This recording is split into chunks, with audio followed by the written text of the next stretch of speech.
పద్మనాభం జీవితంలో చీకటి రోజులు.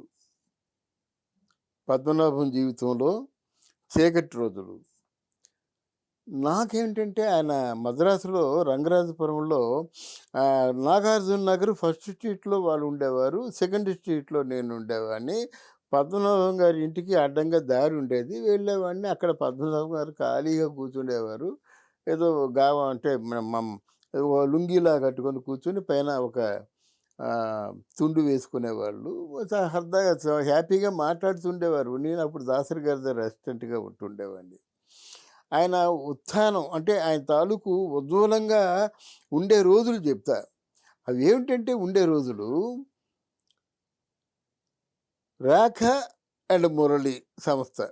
'రేఖ' అంటే వల్లం నరసింహరావు గారి కూతురి పేరు రేఖ. పద్మనాభం గారి కొడుకు పేరు మురళి. కనుక వీళ్ళిద్దరూ కలిసి 'రేఖ అండ్ మురళి' సంస్థగా పేరు తెచ్చుకున్నారు. నిజంగా వాళ్ళిద్దరూ సినిమా ప్రారంభించినప్పటికి వాళ్ళ దగ్గర పెద్ద డబ్బులు లేవు. డబ్బులు లేకపోయినా వీళ్ళలో ఉన్నటువంటి అంటే మనం మరో కోణం గురించి మనం చెప్పుకుందాం. ఎందుకంటే మామూలుగా సినిమాలు అంతా చెప్పుకునేదే కానీ చెప్పిందే వాళ్ళు చెప్తారు, వినిందే మనం వింటాం. అలా కాకుండా పద్మనాభం గారు ఎలా ప్రొడక్షన్ స్టార్ట్ చేశారు, చివరి ప్రొడక్షన్‌కి ఎలా జరిగిందని చెప్పుకుందాం మనం. ఆయన ఉదయం పూట 5 రకాల టిఫిన్‌లు ఉండేవి. అంటే ఎవరైనా ఇడ్లీ, పూరి, వడ, పొంగల్ ఇట్లాంటివి ఉంటాయి కదా! ఎవరు పెసరట్ ఇట్లాంటి ముఖ్యమైనవి ఇంపార్టెంట్ టిఫిన్‌లు అనిపించుకున్నవి ఒక 5 రకాలుగా టిఫిన్‌లు పెట్టేవారు.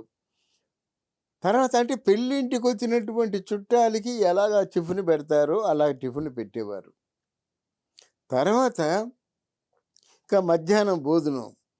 ఆయన సహజంగా అసలు మటన్ ముట్టకూడదు. చికెను కూడా వాళ్ళు అలవాటు గనక మనం ముట్టినా ముట్టకపోయినా మన సంస్థలో పనిచేసే వాళ్ళందరికీ కూడా ఆయనలో గొప్పతనం ఏమిటంటే సహజంగా జూనియర్ ఆర్టిస్టులని, సన్నకారు సాంకేతిక నిపుణుల్ని వీళ్ళందరినీ పంపించేస్తూ ఉంటారు. అలాంటిది ఆయనతో పాటు అందరికీ సమానంగా భోజనాలు పెట్టడం. అది చాలా గొప్ప విషయం కదా! ఎవరికైనా ఏదైనా ఒక ఐటెం తక్కువైందంటే ప్రాణం తీసేసేవారన్నమాట. అది.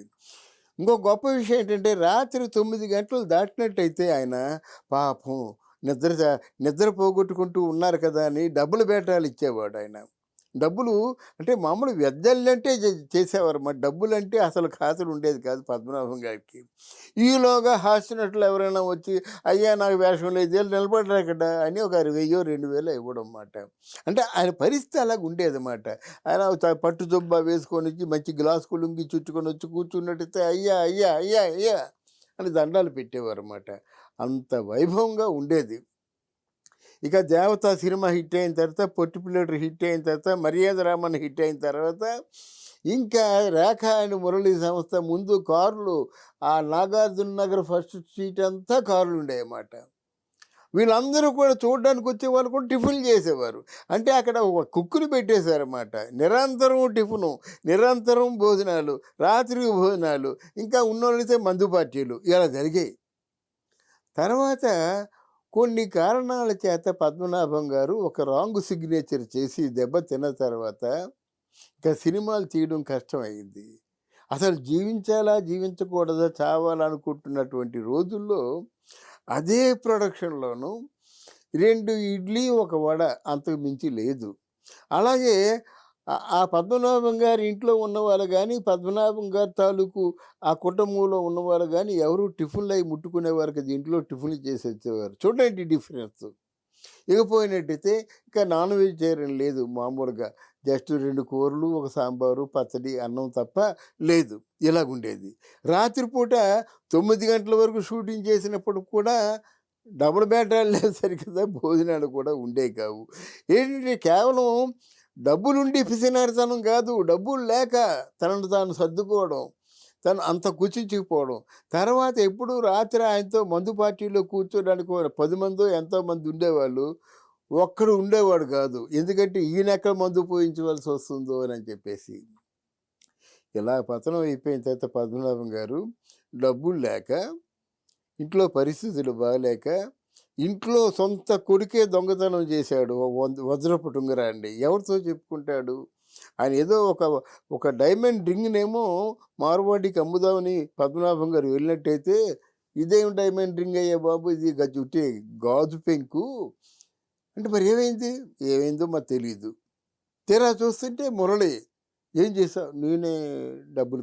"ఎంతకి అమ్మేశావురా?" "ఎంతకేమిది 50,000 ఎంతో తీసుకో." "ఒరేయ్! 20,00,000 రా అది."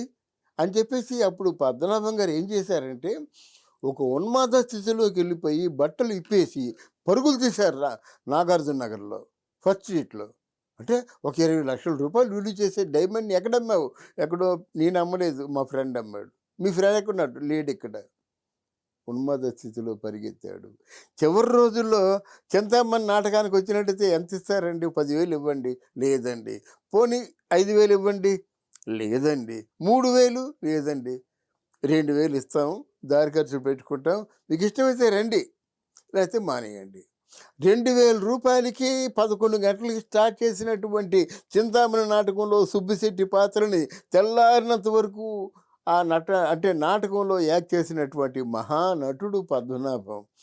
ఆ రోజుల్లో నాగార్జున నగర్ అంతా స్ట్రీట్ అంతా నిండిపోయేలా ఉన్నటువంటి వ్యక్తి పద్మనాభం గారే. నిమ్మకాయ 4 కూరలతో మంచి ఐటెమ్స్‌తో మంచి మంచి ఎన్‌వి ఐటెమ్స్‌తో మంచి మంచి టిఫిన్స్‌తో ఇలాగ అలాగే మన శొంఠి పాలు, హార్లిక్స్, బూస్టు, కాఫీ, టీ, పాలు ఏది కావాలిస్తే అది రెడీగా ఉన్నటువంటి సమయంలో హోటల్ నుంచి చివరి రోజుల్లో హోటల్ నుంచి మీరు తాగుతారా? మీరు తాగుతారా? మీరు తాగుతారా? అని హోటల్ నుంచి టీ తీసుకొచ్చి అందరికి ఇచ్చినటువంటి రోజుల్ని కూడా పద్మనాభం గారు చూశారు. మహానుభావుడు. ఆ విధంగానే బాధపడుతూనే చనిపోయినాడు. ఆయన చనిపోయిన తర్వాత ఆ ఇల్లు పెద్ద అపార్ట్మెంట్లు కట్టించుకున్నారు. కొన్ని కోట్లొచ్చాయి. మరి దురదృష్టం బతికినంతసేపు ఆయన తినడానికి అవకాశం లేకుండా పోయింది. అంటే సినీ మాయా ప్రపంచంలో ఉత్థాన పతనాలు ఎలా ఉంటాయని చెప్పడానికి చిన్న ఉదాహరణ మాత్రమే. Thank you. Thank you very much.